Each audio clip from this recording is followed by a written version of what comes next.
खगड़िया में डेंगू ने लोगों को परेशान कर रखा है। स्वास्थ्य विभाग डेंगू से बचाव के लिए जलजमाव वाले जगहों पर दवाई का छिड़काव कर रहा है, लेकिन सदर अस्पताल के सामने जलजमाव की समस्या स्वास्थ्य विभाग पर सवालिया निशान खड़े कर रही है।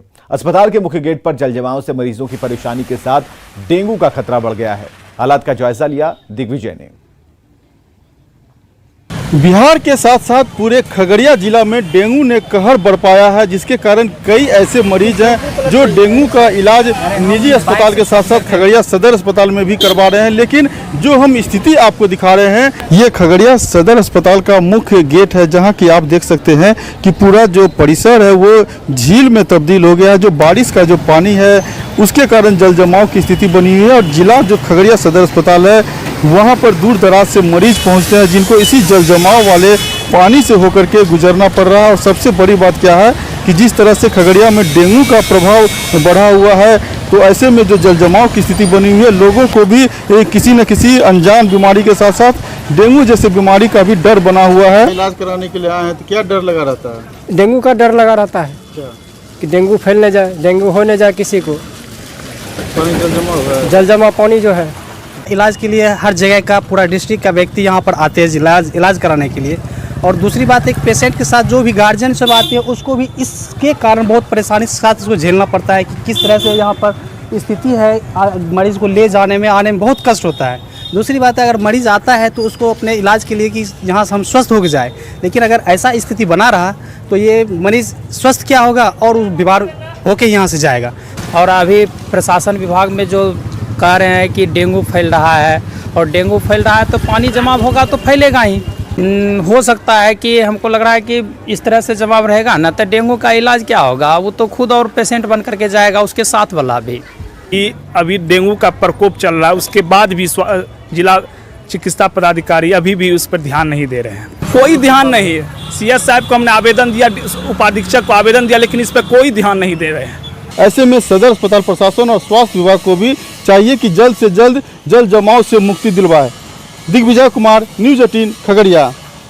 गंडक नदी के जलस्तर में वृद्धि के बाद आई बाढ़ ने किसानों की कमर तोड़ दी है। बगहा में धान की तैयार फसल बाढ़ की वजह से धराशायी हो गई, बर्बाद हो गई। धान का कटोरा कहे जाने वाले इलाके में किसानों को धान के संकट का सामना करना पड़ रहा है।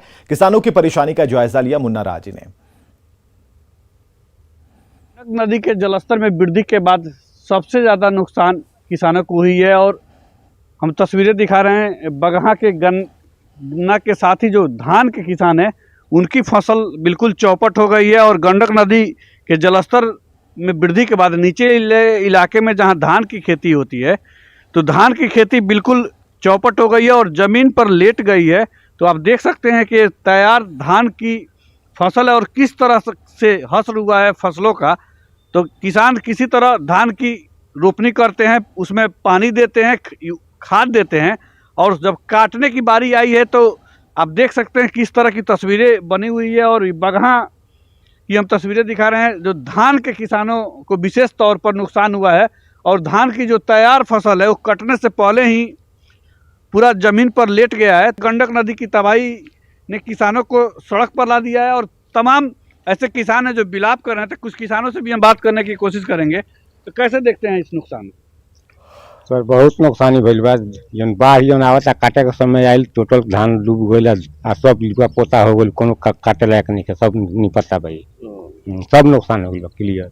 किसान बहुत मेहनत करके धान को रोपनी कराता है, पानी पटाता है, खाद उद देता है, उसके बावजूद नदी का गंडक नदी का पानी आया, सब धान को लिपा पोता करके सुता दिया, जमीन पर काटने लायक नहीं है। इससे किसान को बहुत बड़ा नुकसान हुआ है। सरकार से क्या मांगते हैं? हम तो सरकार से यही मांग करेंगे कि किसानों को मुआवजा दे।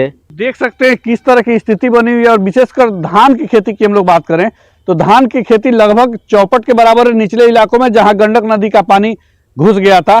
तो कुल मिलाकर अब किसानों को सरकार के अनुदान की तरफ आस है। मुन्ना राज, न्यूज़ 18 बगहा। मसौढ़ी में तेज हवा और बारिश से फसलों को नुकसान हुआ है। बारिश की वजह से सैकड़ों बीघा में लगी धान की फसल नष्ट हो गई और इसकी वजह से किसानों की हालत खराब हो गई। यह सब बेमौसम बरसात और तेज चक्रवात की वजह से हुआ है, जिससे किसान काफी परेशान हैं और किसानों की चिंता बढ़ गई है। जैसे कि धान का फसल बर्बाद हो चुका है। इससे क्या हानि हुआ? इससे क्या हानि होगा? हानि होगा कि बर्बाद हो गया, गिर जाने से बर्बाद है। लगभग कितने बीघे में होगी? लगभग 150 बीघा से कम हो।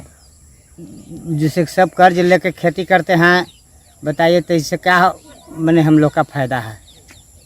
यहाँ की नुकसान है। हाँ, नुकसान हुआ ना, यही नुकसान किसान के बहुत मार हुआ। सीतामढ़ी शहर से गुजरने वाली लखनदेई नदी सालों बाद अपने पुराने रंग में दिखाई दे रही है। जल संसाधन विभाग के प्रयास के बाद नदी में जल प्रवाहित होता दिख रहा है। सीतामढ़ी के डुमरा प्रखंड में और डुमरा प्रखंड से होकर गुजरने वाली यह लखनदेई नदी है और लखनदेई नदी के बारे में अब लोग कहने लगे हैं कि लखनदेई नदी अब हंसने लगी है, क्योंकि काफी दिनों तक यह वनवास में थी और लगातार यह रो रही थी नदी, लेकिन अब हंसने लगी है। जाहिर सी बात है, जल संसाधन विभाग के द्वारा इस नदी को जिंदा करने के लिए काफी प्रयास किए गए थे और 5 साल का वक्त लगा, 100 करोड़ रुपए की राशि खर्च की गई, तब जाकर इस नदी का उद्धार हुआ है और भगवान राम के भाई लक्ष्मण के द्वारा इस नदी का उत्पत्ति किया गया था। कहा जाता है, पुराणों में ऐसी चर्चा है कि जब माता सीता की डोली जनकपुर से अयोध्या के लिए जा रही थी, तब भगवान राम के भाई लक्ष्मण ने माता सीता के लिए अपने बाण से इस नदी का उत्पत्ति करने का काम किए थे और यह नदी धार्मिक दृष्टिकोण से भी काफी महत्वपूर्ण है। इसे फायदा है कि उपजनी करते, पटौना करते हैं, पटा के उपजाते हैं, इस समय गुजरान करते हैं। पहले क्या स्थिति था? पहले तो बहुत गड़बड़ था, पहले पानी नहीं रहता था। जी ना। लक्ष्मण नदी में जो पानी आया है उससे किसानों को बहुत फायदा हो रहा है और खासकर जो भी पर्व त्योहार का सीजन है, पर्व त्योहार के सीजन में भी पानी आने से बहुत सहूलियत हो गई है लोगों को। जैसे मूर्ति विसर्जन के लिए कृत्रिम तालाब बनाया गया था, अगर पानी नहीं होता तो वहाँ फिर दमकल सेट वगैरह लगाना होता प्रशासन को। नदी काफी कारगर साबित होगा, क्योंकि अधिकांश पर्व त्योहार लोग नदी में करना छोड़ दिए थे, लेकिन आने वाले समय में अब छठ जैसा महान पर्व वो भी इसी नदी में होगा। राकेश रंजन, न्यूज़ 18, सीतामढ़ी।